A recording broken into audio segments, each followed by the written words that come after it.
नमस्कार दोस्तों, स्वागत है आपका स्वतंत्रता पूर्व भारत की नवदुर्गा इस नवरात्रि स्पेशल सीरीज में।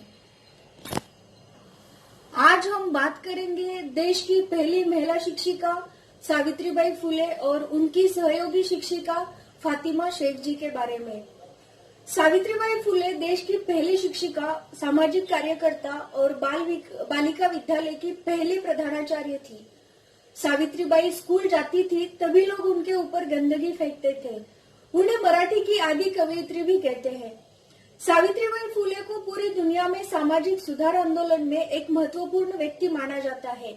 आइए आज हम उनके कार्य से रूबरू होते हैं। सावित्रीबाई फुले का जन्म 3 जनवरी 1831 को नायगांव, तालुका खंडाला, जिला सातारा, महाराष्ट्र में हुआ। उनके पिताजी का नाम खंडोजीराव नेवसे पाटिल था। बाल विवाह प्रथा के अनुसार उनका विवाह सन 1840 में उम्र के 9 वर्ष में ज्योतिबा फुले के साथ हुआ। उस समय ज्योतिबा जी की उम्र 13 वर्ष की थी। 1841 में ज्योतिबा की प्रेरणा से सावित्रीबाई की शिक्षा की शुरुआत हुई। अहमदनगर के फरार महिला व पुणे के मिचेलबाई नॉर्मल स्कूल से अपना प्रशिक्षण लिया। 1847 में नॉर्मल स्कूल की परीक्षा पास की। महात्मा ज्योतिबा फुले ने 1 जनवरी 1848 में पुणे के भिड़े के बाड़े में पहली लड़कियों की पाठशाला की शुरुआत की। उस स्कूल पर पहली महिला शिक्षिका व पहली मुख्याध्यापिका सावित्रीबाई फुले की नियुक्ति हुई। भारत की प्रथम महिला शिक्षिका के रूप में उन्हें जाना जाता है। इस पाठशाला में पहले दिन ही 6 विद्यार्थिनी ने प्रवेश लिया। पुणे के लोगों ने फुले जी के इस कार्यक्रम में मदद करने के बजाय उनकी बहुत निंदा व आलोचना की, लेकिन सावित्रीबाई इस कठिन समय में भी हिम्मत से काम लेकर ज्योतिबा के इस समाज कार्य में बराबर का साथ दिए। इसी कारण से ज्योतिबा को अपने जीवन के निश्चित ध्येय तक पहुंचने में सफलता मिली। ज्योतिबा के पिताजी गोविंदराव रूढ़िवादी लोगों के प्रभाव में आके अपने ही पुत्र ज्योतिबा व सावित्रीबाई को घर के बाहर निकाल दिए थे। सावित्रीबाई ने बिना रोज दर्शाए ससुराल छोड़कर ज्योतिबा के साथ समाज कार्य का व्रत पूरा करने में लगे रहे। महात्मा फुले ने सन 1863 में अपने ही बाड़े में बाल आश्रय घर शुरू किया। इस स्थान पर जन्मे हुए बच्चे व विधवाओं की जवाबदारी को संभाला। इस स्थान पर आए हुए विधवाओं की प्रसूति कार्य को सावित्रीबाई ही संभालती थी। कन्या विवाह के वजह से बहुत लड़कियों को अकाली विधवा होना पड़ता था। अकाली विधवाओं को एक तो सती होना पड़ता था या जन्म भर अंधेरी कोठरी में रहना पड़ता था। विधवाओं का जीना कठिन हो गया था।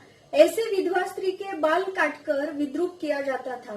बाल काटने की कुर प्रथा बंद हो तथा सभी नाई लोगों ने विधवा के बाल काटने से इनकार करे, इन उद्देश्यों को लेकर महात्मा ज्योतिबा फुले व उनके मित्रों ने मिलकर बंदी प्रथा को चालू किया। बंदी प्रथा की मूल कल्पना सावित्रीबाई की थी। सन 1876 से 1878 तक महाराष्ट्र काफी अकालग्रस्त कठिनाइयों से गुजर रहा था। इन स्थिति के बावजूद सावित्रीबाई सत्यशोधक समाज के माध्यम से बहुत ही जगहों पर छात्रालयों की स्थापना की। छात्रालयों में 2000 लड़के लड़कियों की खाने और रहने की व्यवस्था की थी।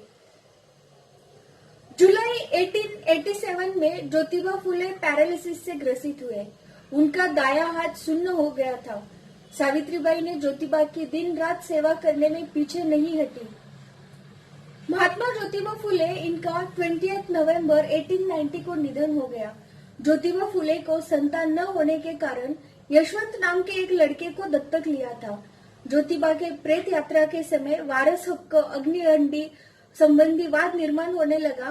तभी रिश्तेदारों ने असहकार दर्शाने लगे। तब सावित्रीबाई ने बिना कोई परवाह किए यशवंत का हाथ पकड़कर वो दूसरे हाथ में अग्निहंडी लेते हुए ज्योतिबा के पार्थिव शरीर को अग्नि दिए। ज्योतिबा के निधन होने के बाद सत्यशोधक समाज की बागडोर सावित्रीबाई ने संभाली। 1893 में सासवड़ में सत्यशोधक समाज के अधिवेशन में सावित्रीबाई को अध्यक्ष पद दिया गया।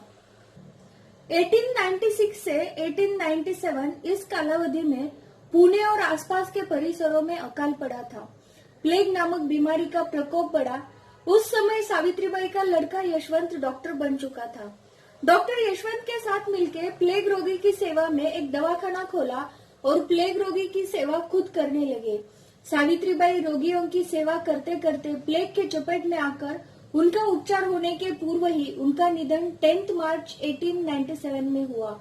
सावित्रीबाई ने काव्य फूले व सुगंध रत्नाकर ऐसे 2 कविता संग्रह लिखे हैं। आज से लगभग 150 सालों तक भी शिक्षा बहुसंख्य लोगों तक नहीं पहुंच पाई थी। जब विश्व आधुनिक शिक्षा में काफी आगे निकल चुका था, लेकिन भारत में बहुसंख्य लोग शिक्षा से वंचित थे। लड़कियों की शिक्षा का तो पूछो मत क्या हाल था। क्रांति सूर्य ज्योतिराव फूले पुणे में 1827 में पैदा हुए और उन्होंने बहुजनों की दुर्गति को बहुत ही निकट से देखा था।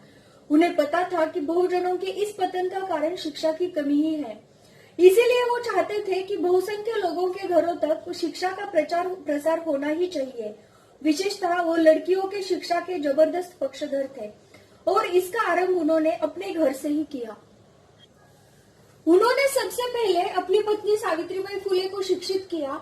ज्योतिराव अपनी पत्नी को शिक्षित बनाकर अपने कार्य को और भी आगे ले जाने की तैयारियों में जुट गए। ये बात उस समय के सनातनियों को बिल्कुल भी पसंद नहीं आई। उनका चारों ओर से विरोध होने लगा। ज्योतिराव फिर भी अपने कार्य को मजबूती से करते रहे। ज्योतिराव नहीं माने तो उनके पिता गोविंदराव ने उन पर दबाव बनाया गया। अंततः पिता को भी प्रस्तापित व्यवस्था के सामने विवश होना पड़ा। मजबूरी में ज्योतिराव फूले को अपना घर छोड़ना पड़ा। उनके एक दोस्त उस्मान शेख पुणे के गंजपेट में रहते थे। उन्होंने ज्योतिराव फूले को रहने के लिए अपना घर दिया। यही ज्योतिराव फूले ने अपना पहला स्कूल शुरू किया। उस्मान शेख भी लड़कियों की शिक्षा के महत्व को समझते थे। उनकी एक बहन फातिमा थी जिसे वो बहुत चाहते थे। उस्मान शेख ने अपनी बहन के दिल में शिक्षा के प्रति रुचि निर्माण की। सावित्रीबाई के साथ वो भी लिखना पढ़ना सीखने लगी। बाद में उन्होंने शैक्षिक सनद प्राप्त की। क्रांति सूर्य ज्योतिराव फूले ने लड़कियों के लिए कई स्कूल कायम किए। सावित्रीबाई और फातिमा ने वहां पढ़ाना शुरू किया।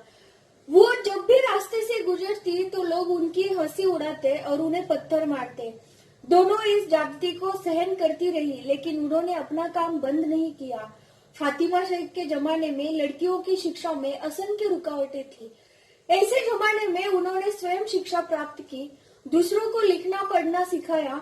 वो शिक्षा देने वाली पहली मुस्लिम महिला थी जिनके पास शिक्षा की सनद थी। फातिमा शेख ने लड़कियों की शिक्षा के लिए जो सेवाएं दी उसे भुलाया नहीं जा सकता। घर घर जाना, लोगों को शिक्षा की आवश्यकता समझाना, लड़कियों को स्कूल भेजने के लिए उनके अभिभावकों की खुशामद करना फातिमा शेख की आदत बन गई थी। आखिर उनकी मेहनत रंग आने लगी और लोगों के विचारों में परिवर्तन आया। वो लड़कियों को स्कूल भेजने लगे। लड़कियों में भी शिक्षा के प्रति रुचि निर्माण होने लगी और स्कूल में उनकी संख्या बढ़ती गई। मुस्लिम लड़कियां भी खुशी खुशी स्कूल जाने लगी। विपरीत परिस्थितियों में प्रस्तापित व्यवस्था के विरोध में जाकर शिक्षा के महान कार्य में ज्योतिराव एवं सावित्रीबाई फूले को मौलिक साथ सहयोग देने वाली पहली मुस्लिम शिक्षिका फातिमा शेख को दिल से सलाम।